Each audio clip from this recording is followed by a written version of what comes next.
Hello friends, আমি চলে এসেছি আজকে একটা নতুন ব্লগ নিয়ে। আমি আমার হেয়ার লুকটা একটু চেঞ্জ করেছি, তো এটাই আমি দেখাবো আজকের ব্লগে। তো আমি চুলে কালার করে চলে এসেছি বাড়িতে। তো এখনও আমার বাবা মা কেউই দেখেনি আমার আমার হেয়ার লুকটা। আর আমি চুপি চুপি ঘরে ঢুকে গেছি, কেউই জানে না যে আমাকে কীরকম দেখতে লাগছে। বাবা ভাই দাঁড়িয়ে আছে দেখবে বলে, আমি এখনও অবধি ঠিক মতন দেখাইনি। এই যে এবার ভাইয়ের রিয়াকশান হচ্ছে যে এটা কী করেছিস, কি বাজে লাগছে, না একদম ভালো লাগছে না। এটা হলো ভাইয়ের রিয়াকশন। আর বাবা বলছে এ মা কীরকম করে দিয়েছে দেখ। এটা হলো আমার বাবার রিয়াকশন।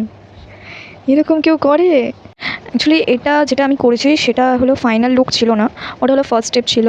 তো ফার্স্ট স্টেপটাই খুব রাফনেস যেহেতু ছিল, তো সেটা প্রচণ্ড ডিপ লাগছিলো। তো তাই জন্য সবাই হাসাহাসি করছিল যে খুব বাজে লাগছে, ভাবছিল সেটাই হয়তো ফাইনাল থাকবে আমার মাথায়।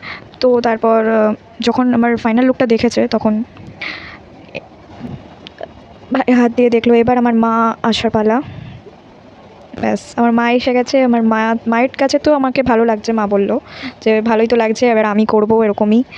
তো আমার মায়ের কাছে আমাকে ভালো লাগছে, তো এটাই অনেক। এমনিও আমার ফাইনাল লুক দেখার পর সবারই ভালো লেগেছে। তো তোমরা বলো যে আমাকে কীরকম লাগছে, কমেন্ট করে জানাও। টাটা, চলো আজকের মতো।